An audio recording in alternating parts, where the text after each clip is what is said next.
Note to self, don't cut the red wire. Oh my god, they all look red. That's because it's the only fucking light in here! Okay, true. Well, on the plus side, we know that it's working again. Yeah, that is true. It is currently working. Just don't say whatever you said last time. Alright. I mean, yeah! Yes, that. Oh, fucking Christ.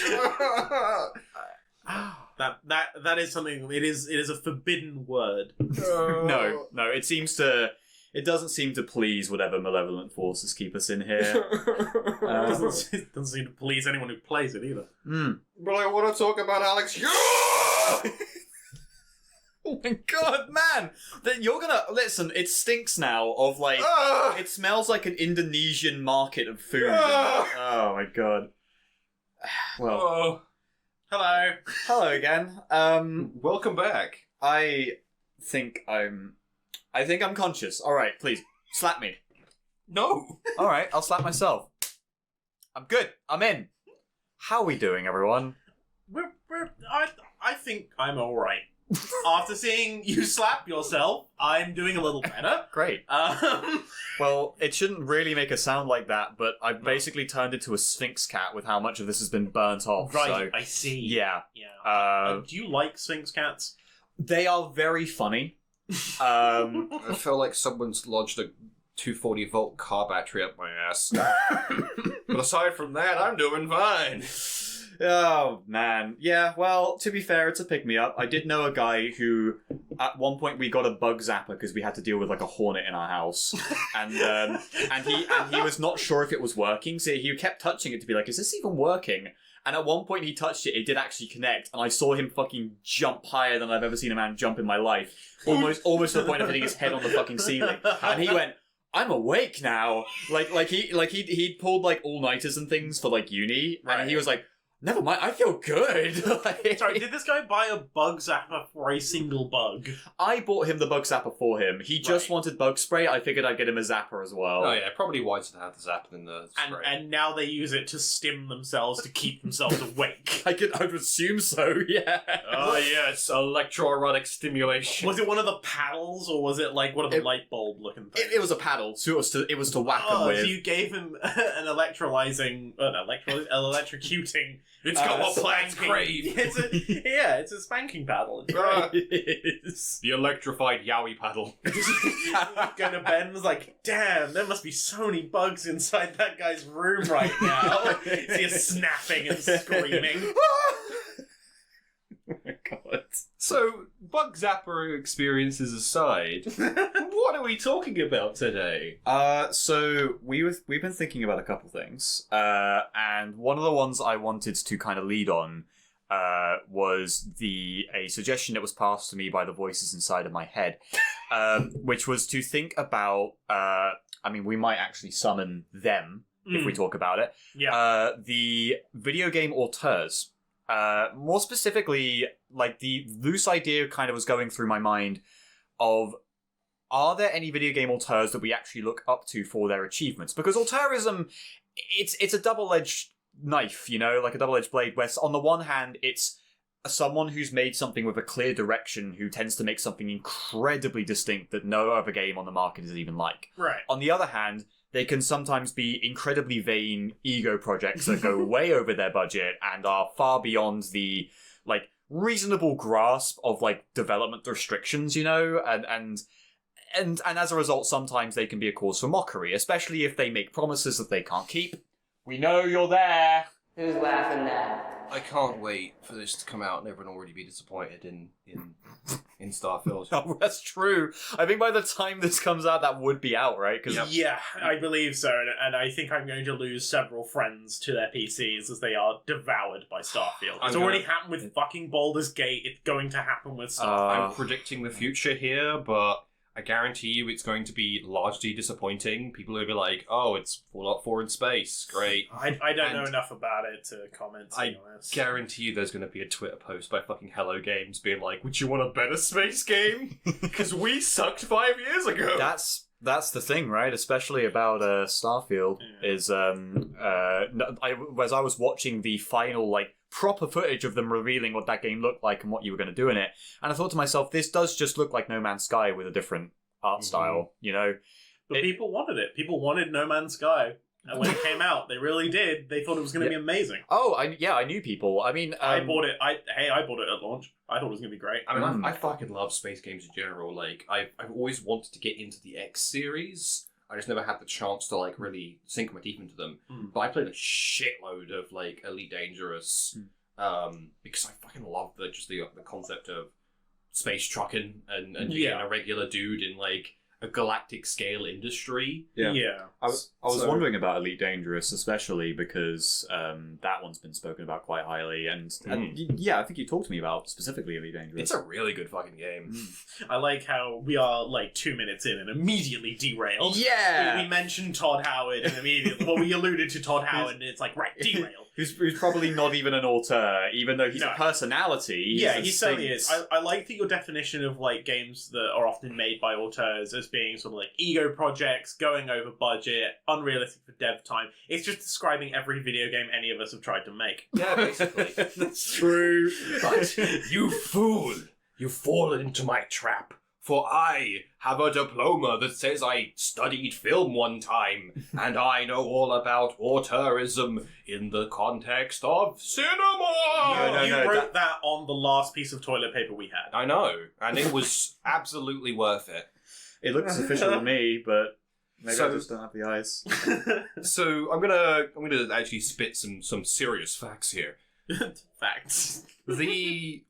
The very definition in the context of film, of auteurism, has changed over the past 50-odd years. In its original form, it was specifically an anti-Hollywood individualist... words! Fucking mandibles are not good at forming words. Individualistic. Fuck it. You know what I'm saying. Individual. There you go. No. Independent probably is the best way of it. Oh, yeah. The idea of being an anti-Hollywood solo creator who had a vision, and the vision is what you put into the film. So the director would often be the cameraman, would often be the writer. They would have a vision of what they wanted this product to be, and it was completely against the idea of like Hollywood's insane budgets, gajillion extras for historical epics, and development by committee, essentially. Yeah. And then they kind of lost, and development by committee became the standard. And now the definition of auteur, in a modern sense, is essentially any director with a distinct enough style that you can look at a piece of media independently and go, oh, that's like one of Thingy's such work. Okay. So the argument that I made that I had to fight to have confirmed at my college a bajillion years ago was that Michael Bay was an auteur, because you can look at one of his films and go, oh, that's a Michael Bay film. Even though he is the definition of a Hollywood director. I don't even know that I could do that. Like, I trust that people who know films could look at a Michael Bay film and go, that is a Michael Bay film. But unless they're, like, really painfully obvious, like Tarantino, I don't think I could look at something and go, that is done by this director. But that might be because my brain is too small. I think it depends, because I'd say that you could probably tell, like, a Denis Villeneuve film. I think that's how you say his name. I don't know who that is. He's the guy who directed Dune and the most recent Blade Runner. Yeah. I have not seen either of those. Oh. I keep meaning to, but I have this thing with film. I have to be in a certain mood to watch something, otherwise I'm just wasting the experience. Because when you watch a film for the first time, I think it can be really, really special and really, really important, but if you're not in the right mindset for that film, you're kind of just wasting that first time token. That's true, yeah. I was also going to say, I guess you could argue, like, you could probably distinctly tell what Tim Burton's like film style is. But that's probably more because his art direction choices tend to give that away. Yeah, but that is part of the direction process. Art direction is still direction. So, to loop this to the concept of video games, there are certainly developers who you could say are auteurs. That you could go and you can go, oh, that's a such and such style game.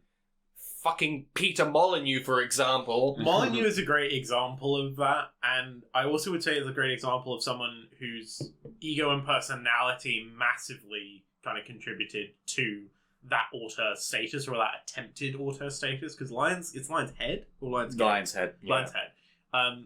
Lion's Head is not a big studio, but he did not make the games on his own. Mm. And he's kind of an example of why, when you were talking about are there any auteurs you look up to, my answer is, for games at least, generally no. Because games are so rarely one person projects that anyone who takes over a project or heads a project in such a way that it appears as if they're trying to claim all of the credit for its success or failure, I kind of feel like a bit of a dick move in such a large, like, team-based effort. Even in the very early days even the very early days when there were very few people working on a game, or in the more modern era where there are still small games that are made by one person, that can happen, but in general, so Peter Molyneux is a good example of someone who was part of a larger studio and became the face of it. I mean, we also mentioned Todd Howard, whilst not being an auteur, because I don't think modern Bethesda games have enough identity. But he is the name you associate with Bethesda-style games. Yeah, he is. It's not like I'm the head of ZeniMax isn't the first person I think of. No. Yeah. But I mean, in the same way, oh god, what's his name? Head of Obsidian. Oh, Christ. Joshua Sawyer, I think.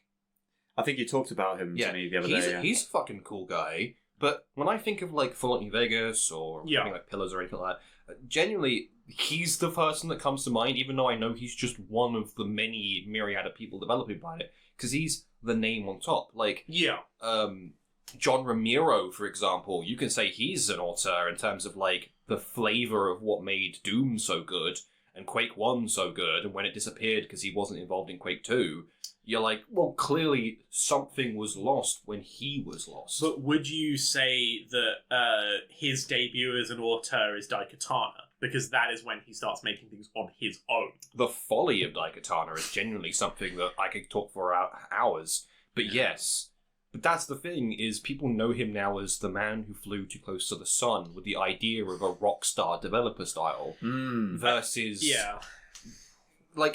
versus the incredibly tech-centric, we will push the boundaries of what is possible hardware-wise, of Carmack, who would be, I must make the most powerful system possible that makes modern machines run insane shit.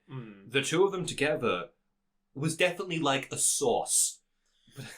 And there are dynamics within dev teams that are, like, super, super important. And obviously the Carmack and Romero one is one that it could be used as an example of that. I just got myself a little bit sad there, because you were just like, oh, people could name John Romero, and I'm just like, no, they couldn't. Like, modern people going in and doing our course now are like, who the fuck is this guy? Who? You have to really be a specialist in, like, old games.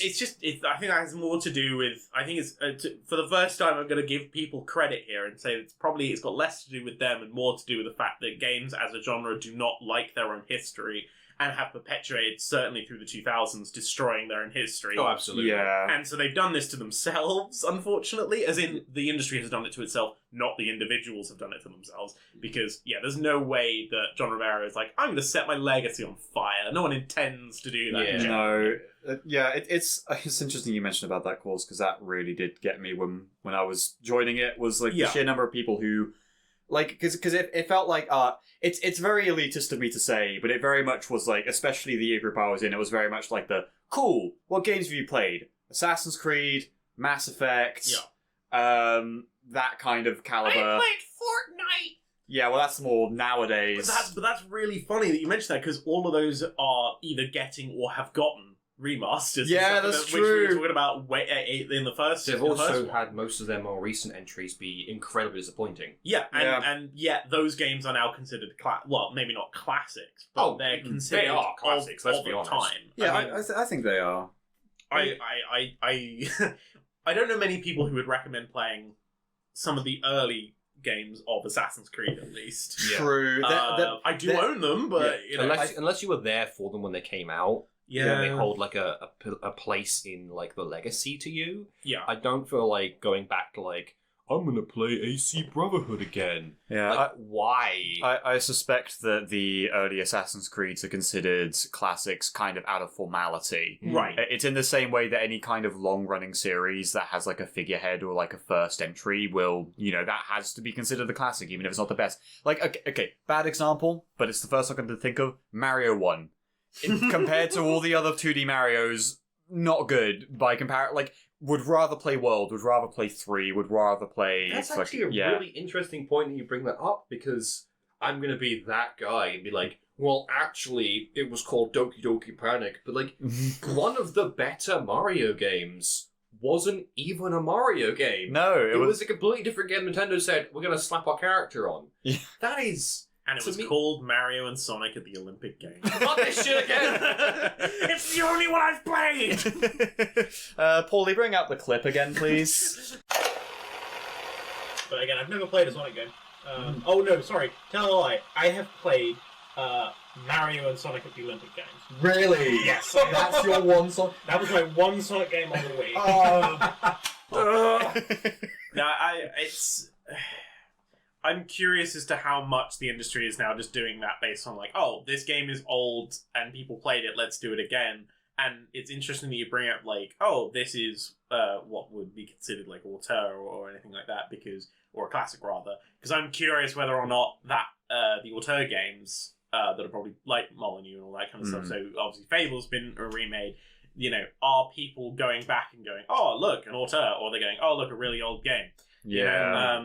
Whilst in the modern day you have people, oh my god, man who makes Undertale, Toby Fox. and man who makes FNAF, Scott Cawthon. yeah, who are possibly modern examples of auteurs. Although Scott Cawthon, especially because of the success of FNAF, has more kind of franchised it, and he barely has a hand in development now. He's more of a like director. What was the guy? Yeah. What As was in the makes name him. of the guy that made Off? Oh my days. I know who you mean though. Because he, to me, is the definition of a video game auteur. Off is so fucking distinctive. Oh, it's the black and white-ish one with the cat and the batter. Yeah, the baseball batter. It's basically like a murderous fucking Alice in Wonderland. Yeah, it's RPG Maker inspired. Oh, okay, right. Like, people say that it's Earthbound inspired, but it wasn't Earthbound inspired. Arguably, it was one of the first big indie RPG Maker games that, like, defined the quirky, slightly different pseudo-horror genre. Yeah. It's incredibly French. Yeah. Right. Also very short, so I actually would recommend playing it. Like, Okay. as like just sink your teeth into it and just see this weird thing, because I think Off is brilliant. Okay, minor spoiler actually, so plug your ears if you don't want to hear this, but one of the sequences in that game has like a puzzle where you have to find a code, and you run around this whole area trying to find like the segment, like, what the fuck's this code? And then you find a bit that says, open the README file. And you go into the game's files, open the README file, and the first thing in the facts is, what's the solution to that puzzle? Oh yeah, it's this. Thanks for reading the README file. It's like, you motherfucker, that is ingenious. And you can only pull that off in the genre of indie games. See, now that's overplayed at this point now. It's been so long since so many other games have done it. What was that? Doki Doki Literature Club? Doki Doki Literature Club has done it. I'm pretty sure Undertale's done it. Oh yeah, you can fuck around with the fun value to get some weird like changes in that game. God, there's another couple that have done it as well. But Yeah. Although, bearing in mind, Off was released in, 2007? Yeah. So that was I like... think earlier than that. I think it was like 205. Shit. Oh, well, fair enough. Very early. 205. Yeah. We're going back to... But content is notable. Yeah.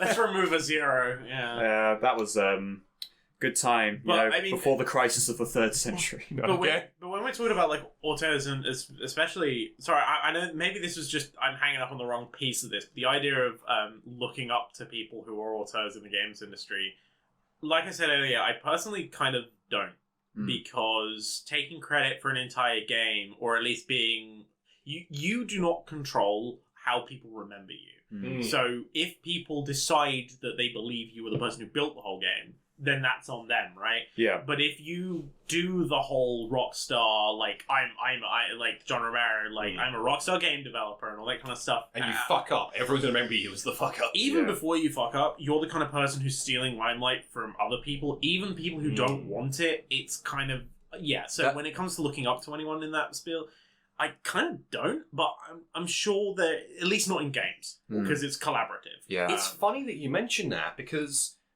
one of the cases of someone's name being put to a game who, one, didn't want it, and two, did not functionally deserve it was Sid Meier. Sid Meier's Civilization is called Sid Meier's Civilization because the publisher, or not publisher, like on the higher levels of the development team, turned around and said, all the games of this genre have someone's name at the front. Do you want to be the guy's name at the front? And Sid, who was just like developer of the project, went, yeah, sure, why not? It's not going to go anywhere. It's a fucking 4X. I mean, there's a bunch of 4Xs at the time people barely remember. I think like I can't remember off my head, the space one that is really popular and imported to like mobiles a lot. Shit. Something of the... It doesn't matter. But the point being is his name was put on there as a... look, it's a name of a guy. You know, a guy. And if you don't know, you're an idiot. So buy this game and play this game from this guy. And then it exploded. Because, let's be honest, Civ fucking slaps. Civ 2 is an amazing experience, even with how old it is. And that became part of the thing. Like, Sid Meier's Alpha Centauri, for example, everyone calls it Smack. Because no one calls it AC, they call it Smack because his name is quintessential to the title of that experience. Yeah. So you think of a Civilization-style game and your brain defaults to the Auteur that was entirely invented to be the Auteur. What would you consider them an auteur though? Because they didn't really... Exactly. Would you though? I wouldn't, Yeah, I wouldn't I think- think, even though it's called Sid Meier's like Civilization, I'm not thinking of that. Yeah, I'm because- thinking I'm of... saying Meier. I don't know what it's, it could be either. It could be either, but I think I'd be leaning on the side where I think by a technicality I would say he's an auteur, even if he didn't want to be. Yeah. But it's interesting, yeah, because on the other hand, I see your argument because it's the same thing of like Tom Clancy isn't a video game auteur, but No. his name got put on a ton of his games. game is still his name on a bunch of games still. He's fucking dead. Yeah, Yeah. honestly, incredible how much work he's doing from the coffin, but Yeah, dude had it the right way around. It's do all your work when you're dead. You know. the anti-Terry Pratchett approach. Die when you're dead, right? Yeah, but I was also going to say, going back to what you were saying about how the idea that an author kind of takes credit for an entire game. Yeah. I might put out a hot take very briefly on the matter because I would say that probably the most famous example of a video game auteur, in my opinion, would be Hideo Kojima. Oh yeah. Yeah. Oh fucking god, yeah. Damn. And Kojumbo Genius Yeah. is an I author. forgot Yeah, his name. he's yeah. absolutely Fuck's sake. an auteur. But the thing is, right, is that we remember what the hell happened in 2015, or possibly even before that, with what happened with Konami and him and all this kind of stuff.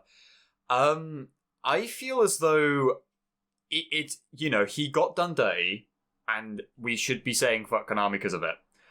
But what about all the other people in the company that also had to work on that game? That they also kind of got given the short end of the stick, given Konami's intentions to stop doing game development and go do other things. It's time for some Pachinko, baby! Yeah, it's just to completely gear the company into this other field that these people did not want to work on, and were not, Yeah, I mean the injustices of the games industry essentially using disposable workers, as in, hey, you work for a project for a set period of time and then you are fired, is one thing.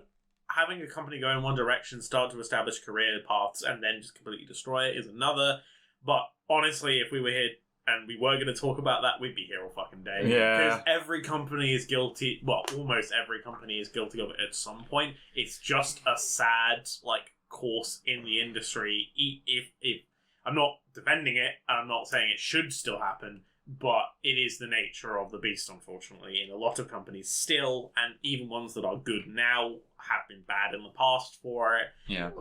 It's just... I mean, this is something that you could pin on generally all of human achievement, because look at any major event in history that has a guy's name pinned to it.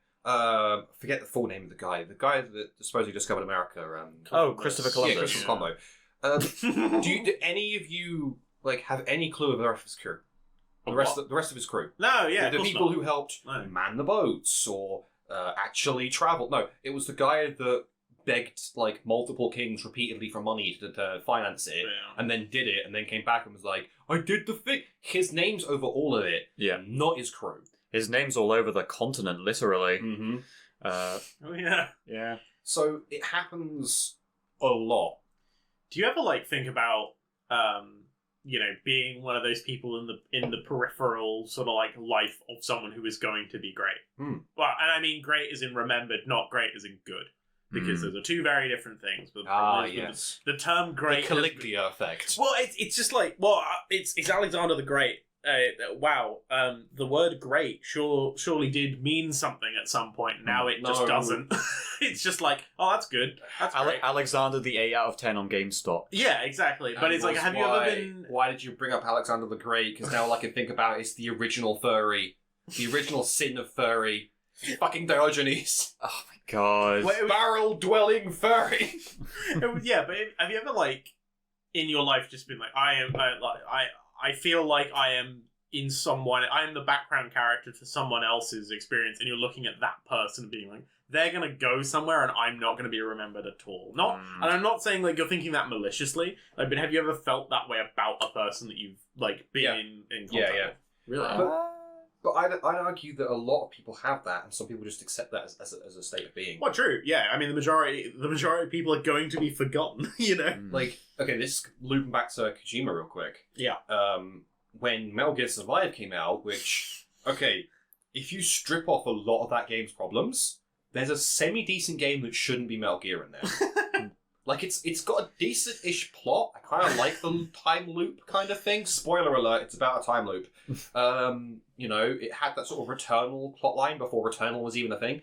But the thing with that is, there is hidden in that game a lot of references to Kojima and, like, Kojima Productions Forever and that. Like, within that game's, like, cutscenes, for example, there's, like, hidden references to his company. People in that group believed in him so much that even now that they are without him and working on the product still, they still hark to him basically as a hero. Which to me, these people you don't get in the party of an auteur like this or a named, I guess hero is the best way to describe it, without believing in them and being okay with being in the peripheral. I guess, yeah. I'm curious, though, how much of that is just clout chasing, though. True. To be like, I work for the Kojima doing this. I'm sure that they're actually quite respectful and all that kind of stuff. I think we mentioned in the episode before last, that everyone who worked on Doom fucked off and said, I worked on Doom and got jobs because of it. Sorry, I'm just now realising the irony of me accusing people referencing Kojima as clout chasing when I'm sitting here with my two internet famous friends. We're zealous. I am only here because of you two. Oh man, we're zealous at best. Don't worry. Yeah, we're. But micro niche internet celebrity is a thing. Like, as much as people don't want to admit it, it very much is a thing. It is a very interesting ecosystem of being a niche celebrity. It is. It absolutely is. I was actually going to add to the points about the being in the periphery of a famous person and Kojima. Yeah. Because I was going to mention about apparently some of the best writing in some of the earlier Metal Gear Solid games, especially Metal Gear Solid 2. Apparently, a lot of that was due to the localization team in North America for the English translation, adding a lot of additional context that made it hit so hard. Because I do think a large part of that information, the fucking Colonel speech where he talks about information piling up forever and it being meaningless. Yeah. Was fully translation team, not the original writers. Exactly, yeah. So I've heard, because that's a similar thing, in my opinion, of being in the periphery of that. But it's associated and then assigned to the name that is assigned to it. Yeah. I mean, again, I'll loop this back to fucking Sid Meier, however you pronounce your name, Siddy, my boy. You are a product of all the people that work to help make that game. Yeah. Like, fuck. I don't even know if there's still... The XCOM guy, Julian Gollop? Yes. Galapoli. People make XCOM games now. His standalone game to follow that style of game, what was it? Phoenix Point. Yeah. That sucked ass. I've heard that it's apparently very well thought out, but apparently it was too much. It laid on things a bit too thick. I never gave it a go. I have, and I can never play more than a couple of hours of it before going like, no, this just feels wrong. Like, oh wow, the enemies mutate to change how you play. Great. So there's no dominant strategy and there's no like flow for me to fall into. So I always feel like I'm doing something wrong whenever I succeed because I'm enabling the progression of things to go worse. Yeah, weirdly, I'm thinking of a very odd example to that, which is specifically the Resident Evils 4 and 6. Mm-hmm. Because one of the big things about Resident Evil 4 is that the zombies are basically like people infected with a parasite. Right. So when you blow the heads off a person, there's a good chance that it will kill them outright, but there's also a chance that later on in the game, the larger parasites will grow out of the body and they'll be a harder enemy to kill, or there'll be like a second phase of that enemy. Whereas Resident Evil 6, by comparison, had a more advanced system where the parasites would come out of any limb or something like that. Which one is 6? 6 is the one that has a lot of the kung fu fighting. It's the dark one released in 2012, where you can play as Leon, as Is that the Chris, boulder punching or one? yeah.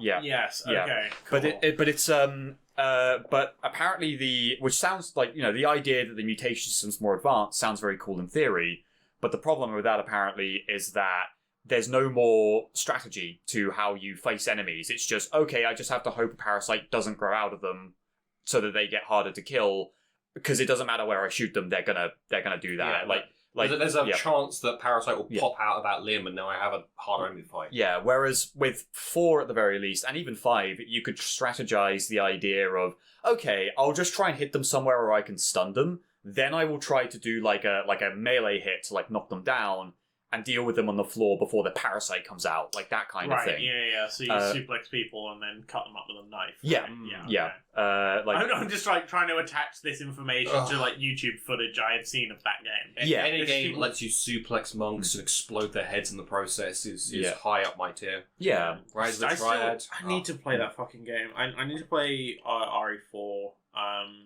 Because I know that it's got a remake, and I know that's honestly quite good as well. Yes. I've heard of people doing the double bill of the original and then the remake back to back, and I kind of want to give that a go. That's going to be an interesting experience. Yep. Yeah. I sort of did that when the remake came out. I played most of RE4 and then went on to the remake of it, and did have a really good time because because on the one hand, it meant that the first third of the game in the village, it was very interesting to compare those two. Yeah.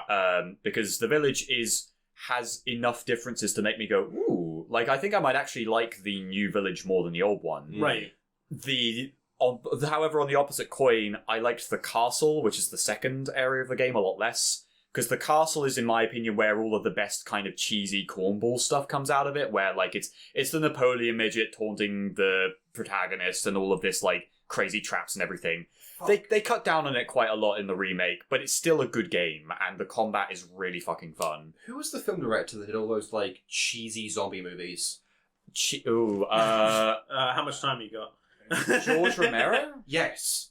Were they cheesy? I thought they With the were Dawn like... of the Dead. Yeah. I mean, come on. say- There's a fucking ending sequence where it plays that like really upbeat music while zombies try and break into a mall. I mean, fair enough. Yeah. it's got that level of like self-awareness to be like, this is fucking dark, but also funny. Look, they're trying to shop because they're brain dead. It's a cultural like that. To me, I fucking love when horror decides to just have a level of like, this is absurd. Look how absurd it is. That makes me think of something a friend of mine said recently when like we were talking about zombie apocalypse and survival and all that kind of stuff, and we said, so what would you do in a zombie apocalypse and all that kind of stuff? Like I just looked at us and just goes, eat brains probably.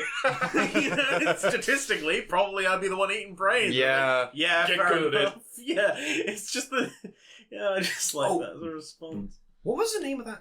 Oh, fucking hell. Days Gone? No. Days Gone is a zombie game with a The one with the motorbike biker. Is that's is Days Gone. Days Gone, yeah. The fucking ending of that. Spoiler alert again. The ending of that makes me upset we're never getting a sequel. Because I fucking love zombie media where the zombies suddenly become more than just, oh no, it's a crowd of things I can set alight. Yeah. Like, Left 4 Dead, for example, the concept of like zombies mutating into like tanks and spitters and shit, the idea of a world ecology where that becomes the norm of the human race, to me, fucking fascinates me. I loved, like, All Tomorrows, for example. That's an amazing book. Fucking weird. It's So fucking odd, weird. Yeah. But I loved it because the idea of an alien, like, future. Also, I would fuck the brains out of a killer person, like, hands down. But that's beside the point. But that's entirely beside the point, and we all went silent. I like to think in that moment, just an image of it flashes up, and everyone gets to judge White really harshly. Come on! They have cool hats and little claws! But anyways, the ending is the scientist guy who's been helping you out for the entire story goes, oh yeah, remember I mentioned that the zombies are evolving? And you go, oh yeah, what about it? He pulls his fucking mask off. He's been a zombie the entire fucking time. And he's like, yeah, half of us are sentient. It's like, what? Fucking what? That's very weird. That's a fucking very love weird that, and I would twist love to see a sequel where you have this, like, split between, oh yeah, I'm slaughtering hundreds of these brain-dead, like, brain-eating fuck-ups, whilst there is a separate branch of the human race now that I'm like, I kind of respect you because you're sentient, but at the same time, should I feel bad about genociding your less intelligent siblings who don't care about you because you're one of them? Like, is this am I killing a people here? Am I doing a bad? And maybe this is an odd train of thought of me to go down, but it makes me think of whenever we think about Neanderthals compared to Homo I was thinking the sapiens. exact same thing. I'm so glad you brought that up. Because a lot of people speculate that Neanderthals and Homo sapiens, there was a time where they existed at the same time. Yeah. And it was like, well, what the fuck happened? Like, how did they treat each other? Well, Uncanny Valley happened as an evolutionary trait. So It's close enough to human, but it's not quite right. I hate it, kill it. There are two prevailing theories about it. One regarding the idea of like, they are hostile towards each other, although there is some cohabitation. Because genetically, there are still people who have a significant amount of biologically significant. There's still amount genetic of markers of that species. And so there's a theory that there was some interbreeding, but also there was a great deal more of just like, not just genocide between each other, but more just the happenstance of the time that the world was at its period in the weather and all that kind of stuff. There are so many different reasons. The other is funny, and it's sexy caveman theory. And it's the idea that all the Neanderthal women found Homo sapiens more attractive. It's pseudoscience, but it's hilarious. I love the idea of fucking handsome Squidward fucking cavemen just taking over the race by being hotter. Or it's the other way around. Ooh. And it's like Homo sapien women found Homo Neanderthal more attractive, and so it essentially led to... I mean, that would be a really interesting outcome to that of, the reason why the two species stopped existing is they bred together so much they just stopped being I separate. prefer that train of thought. Yeah. Because it's kind slightly of less more, killy. It's also kind of more likely because like human beings just take away, just assume that they are animals, right? Even two predator animals will generally not fight each other unless they absolutely have to. And humans at that stage in their development would have understood that it is better to ignore each other and leave each other alone than it is to directly kill each other until it got to a breaking point. Yeah. And I like the idea that they just team up and fuck rather than like kill each other. Yeah, well, the cohabitation thing makes me think of every single like weird fantasy people have about like sci-fi games of, oh, I get to go and fuck all the advanced aliens when they come down.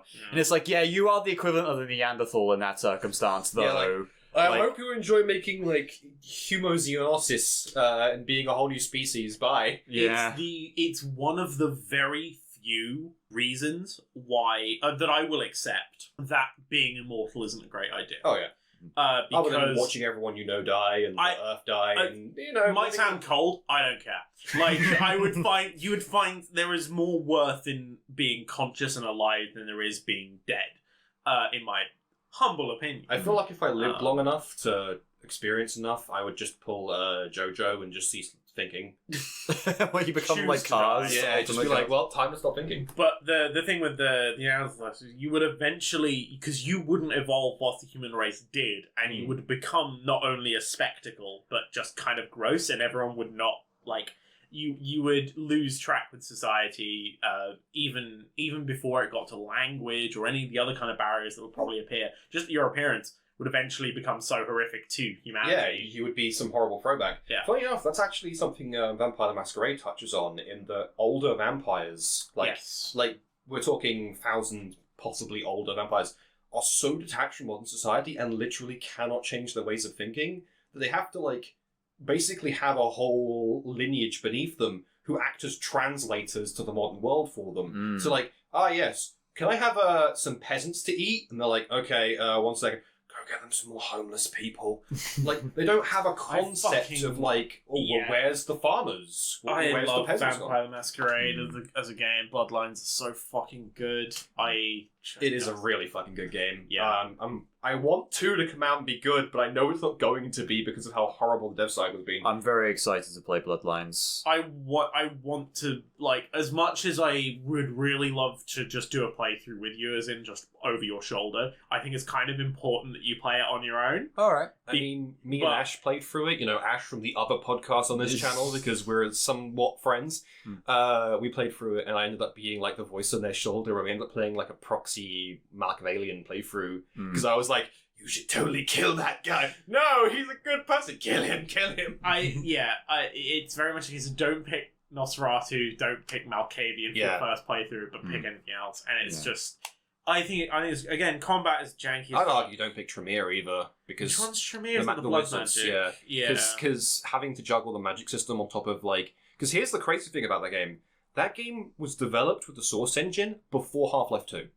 It is arguably the first Source game, and was forced to be released late because Half-Life 2 had to be released first. Valve genuinely turned around and said, please don't release your game until we're done. I didn't know that. So Vampire the Masquerade runs on a very obscure and fun version of the Source engine that some people use deliberately because it's exploitable and has weird, like, physics bugs to speedrun Half-Life 2. There's, like, a back port of its engine. It's genuinely insane. I can't not think of Vampire the Masquerade and not just go, yeah, it's just kind of like when people want a really bad explanation or something, I joke about it, or if they really love it, I joke about it as just being a really bad vampire mod for Postal 2. Fuck, it is! Oh, God! It's a great game, it's not that, but Hey, at the same time... You technically don't have to kill all those people. That. Eternal Damnation is a mod for... it's an official expansion for Postal 2. Yeah. Because they ended up releasing it as an actual sold thing. Tangent here. I'm going to loop back to... Oh, really? Sorry, so now we're going to start naming our tangents. Yeah. If we did that, we would be saying it every 30 Welcome to Return to Sender, where we can't retain on point for no percent reason. No, TikTok has ruined our brains. We are... XCOM 2. There is a problem with XCOM 2 that has haunted me. I liked Chimera Squad, what the fuck is it? Yeah. I liked that, but XCOM 2, specifically War of the Chosen, introduced a very, very difficult moral quandary to me, which is, oh no, some of the Advent are good guys, and I have been slaughtering them by the hundreds, and these guys reveal, oh yeah, all you need to do is, like, sever their connection. I guess we are on the motorway being moved right now. Jesus. Well, there's no speed limit wherever the fuck we are. Yeah, I figured the bump we heard earlier was us being loaded onto a truck or something. But yes, so the thing with that is it straight up defines, like, oh yeah, there's a bunch of us that are, like, free from the mind control of the enemy. Oh, so I'm slaughtering by the hundreds mind-controlled guys. And then the other factions are like, I fucking hate the Advent, they're evil. Like, they're literally mind-controlled. You are genociding a people that have no decision in their war against you. And then the fucking Chimera Squad has, like, a whole, like, faction that is a guy that still truly believes in the ideals of the Ethereals, even though the war is over. He's, like, one guy and a bunch of, like, followers who are, like, directly under him militarily. Like, that is some fucking, what was that weird SS paranormal dude? Oh my god. That's the feeling I got from that plotline, is, like, he was just like, we must continue the empire of the Ethereals because it's the right way, and we can hide in Argentina, basically. Are you talking about that assassin guy who's in that film? No. I guess. What? Am I mixed? Is that a Hellboy film? God, what's the film that I think Dr. White is talking about a real world Nazi scientist who believes. Oh, I'm thinking about an assassin, weird cyborg kind of that might be in a Hellboy film. Or I mean, it's there's odds it's the same fucking person because Hellboy's insane like that. No, they're not friends. No, I don't. I think it's something. I don't know. I genuinely. I remember seeing clips of it. They have a weird robot face. Please timestamp this part of the podcast and leave your answers to who Angles is talking about, because Angles doesn't know. Angles just says words. I genuinely love, but also hate, when a narrative pitches to you, hey, you see this thing you're doing, this faction you're fighting, or this like clear enemy that they've presented as a completely blank-faced enemy faction that you must fight and kill. Yeah, they're not willing. It's one of those ones where I think it's become kind of overdone. that's my feelings on it as well. It is nice that when a game does try and at least give some depths to the hordes of blank-faced NPCs that you are murdering. Yeah. There are people, I know people though who find that shit really fucking cheap. It was funny because we were talking about quite a famous board game called Train. Mm. Yeah, So you know about Train. Where, like, spoilers for the board game Train that is not for sale and, like, was a uni project that someone did several million years ago. It's a board game about trains. It's a board game about shipping things via trains. And the goal of the game is to be the best at shipping the things in the trains. Talking very ambiguously about the things in the trains. It turns out you are directing Jews to Auschwitz. Oh! So right at the end of the board game, it's just like, surprise, you are Nazis. And I was talking to my friend about this, and wow, I love playing Hearts of Iron. And he was just like, "This that feels really cheap. That feels really shit." Yeah. He is a board game connoisseur. You know, some would say that he sells board games at a local place, and some would say we all colloquially know him. Mm-hmm. And he was very upset at this revelation. You're describing the Stig. I would love it if this particular person is our version of the Stick. So, what do you think of this new game? Oh, okay, so what you... We could fit him in a little box. It would go in a little box. Actually, he could. He is small enough to go in a container box. within a container. Yeah. Wonderful. Yeah. But yes, Why the fuck agree. did I start talking about Train? Because I totally Oh, agree. bait and Cheap bait and switch engines. No, Yeah. yeah, because damn it, I had like another point on the tangent I was going to talk about with it. Because I think it was fucking Christ. XCOM 2. Yes, it was about the factions in XCOM. Snake ladies.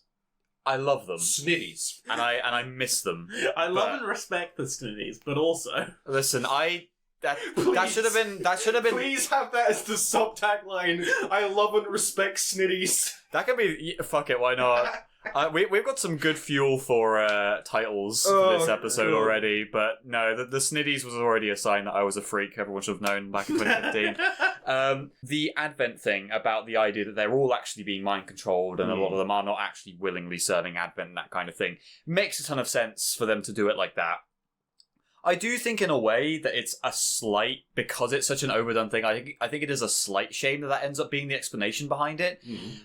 Because in a way, I feel as though the concept of, all of the enemies that you face are actually mind controlled the entire time, I think is like, it's a very, in my opinion, a very cheap throwaway way of justifying your opponents. Yeah. While still, if you're like, shit, we can't just have like a million billion men that you can just kill at any given time. Like, there has to be a reason why, like, you're doing it and why you can feel good about it. Oh, they're all being mind controlled. Yeah. Like, I feel like But it's even then, that brings the fucking philosophical quandary of these people aren't willing. I'm killing people who don't want to fight me. Yeah, it's that to me though is the different. That then becomes the sticking point. Does the game A address that, and B let me as a player determine how I resolve that? If it doesn't, then it is a bad example of using that as a sort of like switcheroo. Yeah, because there is nothing worse than a game sort of bringing up a moral quandary and never actually allowing you to sort of like determine how that affects the way that you play the rest of the game. Yeah. I think there might be more I could say on it, but honestly, I probably would rather just not, because I feel like it's a conversation that might go pear-shaped. I think the other thing, just in general with XCOM, because you're talking about the skirmisher faction, XCOM 2 in general threw out a lot of really cool ideas for its world that it didn't quite attach to. Because the idea that... Because they talk about, and they sell in the trailers, like, you've got to get these factions to work together because none of them like each other. You've really got to be the intermediary. There's absolutely no, like... There's none at all. They don't fight each other. They don't get in each other's way. You don't have to make a choice between one or the other at any given time, other than the usual XCOM thing of, do I go do mission here or mission here? Like, there's no conflict between them, and there's no repercussions to having every member of the faction on board. You have your... XCOM 2 is by default a golden route, where you solve everything at the very end and everything is fine. Yeah. But then there's a mysterious man that goes, oh no, the XCOM apocalypse is coming, and then it never happens because the fucking company has to know make fucking Marvel games. Yeah, well, that one didn't do well. Oh dear. Oh god, they're gonna get fucking folded. Yeah. It's, again, going back to that industry thing, it's sad, but it happens. Yeah, exactly. So that's the thing is a lot of times you find developers, not developers, like companies will go, mechanic work, brand, attach brand to mechanic. This will sell. It does not sell because the fucking setting is what sold the mechanics, not the mechanics selling the brand attached to it. Yeah. I'm thinking of like other games that have had similar like tie-ins that are functionally just clones of previous titles that are like, why? Like there's a lot you can say about platformers, especially borrowing and sharing, and just like the family tree of platformers is incredibly incestuous in that regard.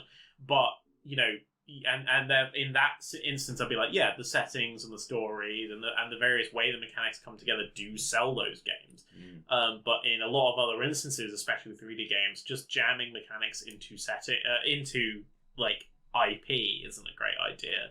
But you can understand how a lot of business people don't get it. And again, games industry still a lot of developers don't get it. Fucking Knights and Balan Wonderworld both failed. Like games industry, if you're not like digital games industry, under 100 years old, we still got like it's so long until suits actually figure out what is actually worth doing. I'm about to say something that's going to get me crucified in the comments. Oh, good. Which is say it.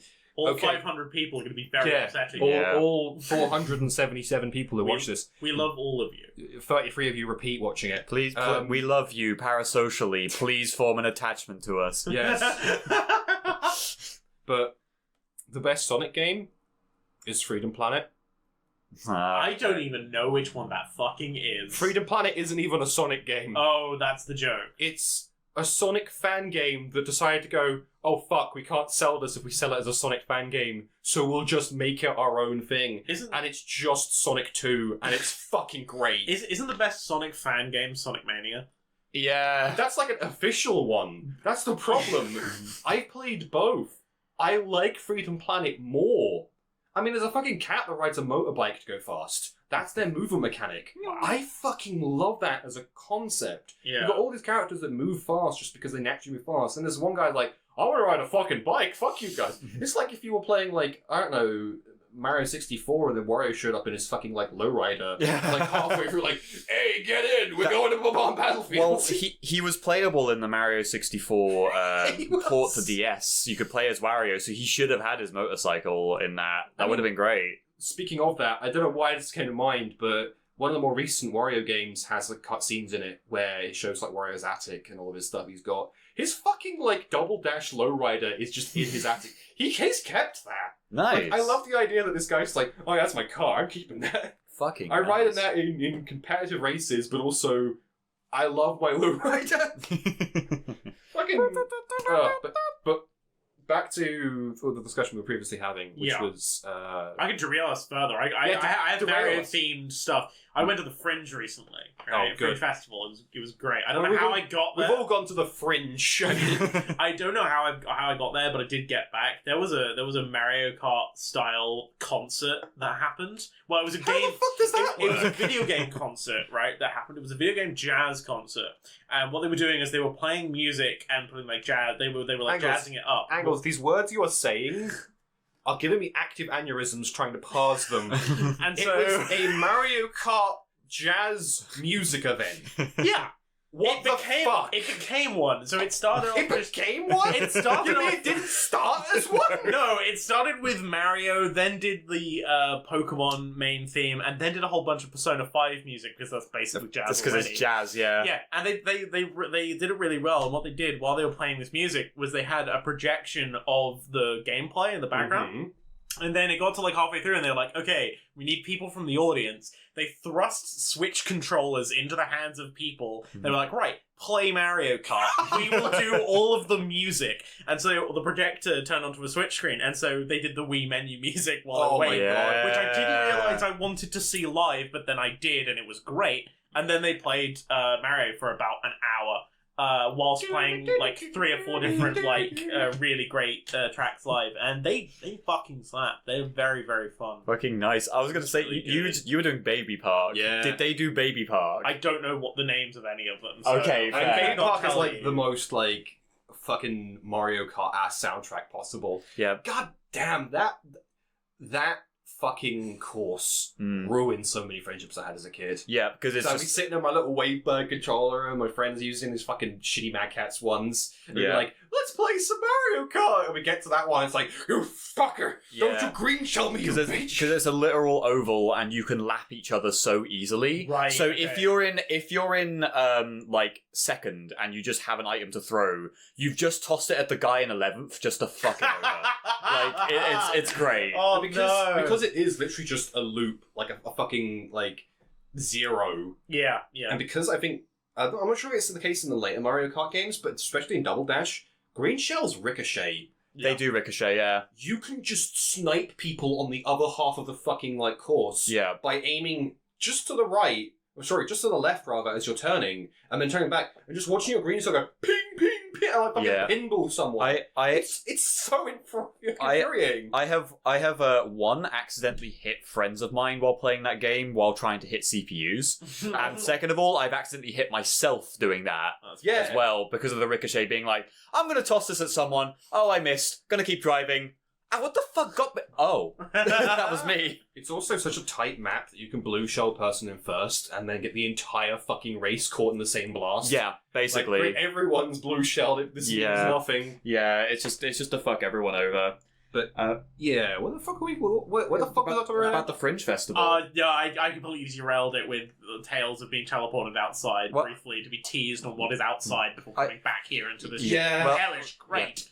Well, I did briefly have because there was something I wanted to mention on the XCOM topic about Go the about the like endless like amounts of like things to kill and like the morality of it and that Yeah. sort of thing. Because I remembered what the fuck I was going to say.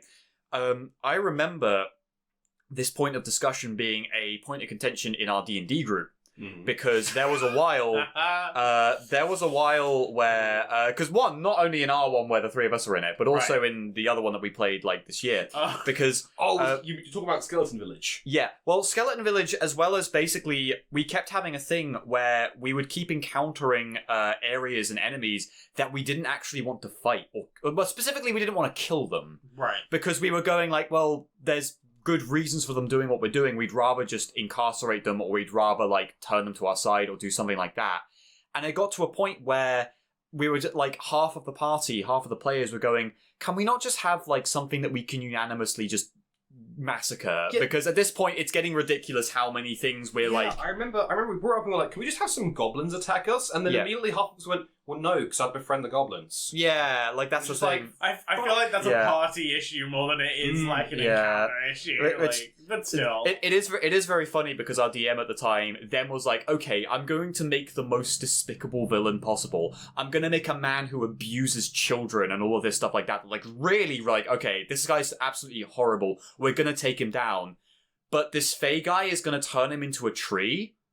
So aren't you going to kill him? And we're like, well, no, because No. now he's a tree. Yeah, that's a far worse Yeah. circumstance. The punishment's now out of our hands, and this is kind of a more fitting thing that he now has to suffer eternally as a tree. I mean, that was also a Like- time when we managed to cause a magical divorce.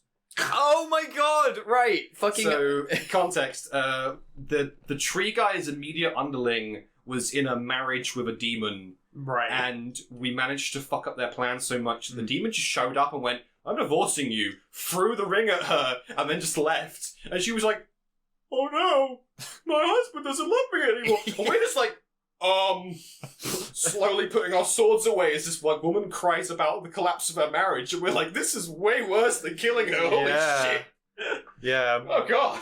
Because I think what you were thinking of, Angles, was the Yeah, you know that there's the classic example, which is like the orc baby, right? Yeah. That's Yeah. like what people are. Nah, this was like whole entire like group of kobolds. Oh my... The fucking schism over whether or not we should kill an entire, like, Look, faction of kobolds or not. I mean, it was as soon as people said, "Nah, we don't want to," I was like, "Okay," you know. But Yeah. God, that was such a weird moment. Fucking damn you, Thunder, for writing a setting that had us all morally questioning the rights to kill anyone. Look, Thank you. I was a vampire. I wanted to sell some blood. They had some blood. You ended up selling all the corpses from the giant magic war. Oh, right. I did do that, yeah. Yeah. Because they were already dead. Yeah, so that's the thing. They were disposable. Their yeah. souls were Who completely cares about obliterated. their eternal rest? It was right? that or Jude would eat them. Yeah. So, you know. This is Or true. burn them. Or burn them. Yeah, That's true. Kind of got a fire fetish at the end of that. Didn't Maybe first one, then the other. Fucking Dude's entire concept of like, I'll eat any spiders we kill, and also I need to burn everybody because of my cultural beliefs. Well, I loved it because Dude specifically was, I will eat any spiders we kill. Also, this is my friend, he is Spider. This is my pet spider. he had a fucking... And then you fucking brought out the like Etacap nation, and the Yeah. spider was like, I am leaving. Yeah, I'm gonna go live with these guys. Spider I don't know- gains sentience and leaves. I don't know if anyone's seen the ending of fucking something about Smash Bros. Oh, with the hands. With the fucking hand. Genuinely, the spider just turns to you and goes like, I am leaving now. Goodbye. And just fucking fades into the distance.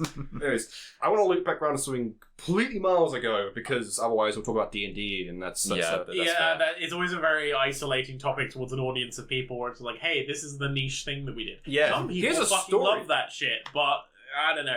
Like, Yeah, well, I guess we're fair. not going to get like a viral video of a clown talking about the chlamydia. So, look, I bought the paint. You know, I bought the paint. I have the chlamydia. We don't have a webcam. Yeah, that's the problem. I mean, hopefully one of the Look, crates will have I'm something. honest- there. Maybe. I'm honestly impressed they make pre-chlamydia clown paint now.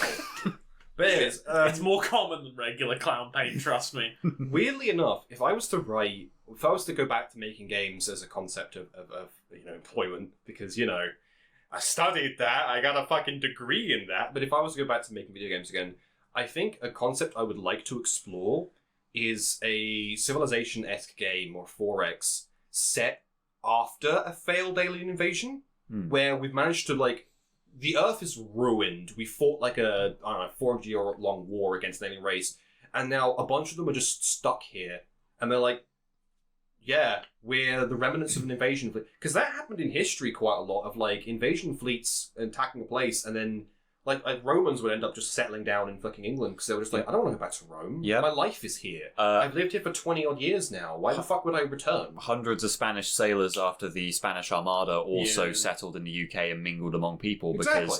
because, those ships got shipwrecked on the shores. But I would love that in a sci-fi setting of the Earth is ruined. We're desperately trying to claw back a little bit of what's left. And I just remembered there was a game that was just like this that was really shit called Defiance. Oh, Ow. right. Anyone who remembers that is I recognize the name, but I cannot picture it. anyone who actually remembers that probably qualifies for veterans insurance now. But Yeah, it was a tie-in game to a television show. correction, the television show was a tie into the game. Oh, really? It was the other way around. Yeah. Holy shit. Events in the game changed events in the show. They Oh. had different episodes That's weird. pre-recorded based on whether or not a war in the game would go certain ways. Huh. The problem is the player count for the game was so fucking low they had to make a choice eventually. Hmm. That game did not do very good. It was pretty shit, to be honest. Oversaturation of MMOs, right? It was just not very good. It was like a FPS MMO with a dynamic world that required you to watch a TV show. It was Okay, just Destiny before Destiny. yeah, Sounds like a bit of an Auteur game. yeah. Maybe it was. I mean, it had a TV show that ties in with the film side of auteurism. Yeah. I need to piss. Then go piss. I'm going to go to the corner and piss. Do it. I'm going. Gonna do it. Force stamp, force link, forever.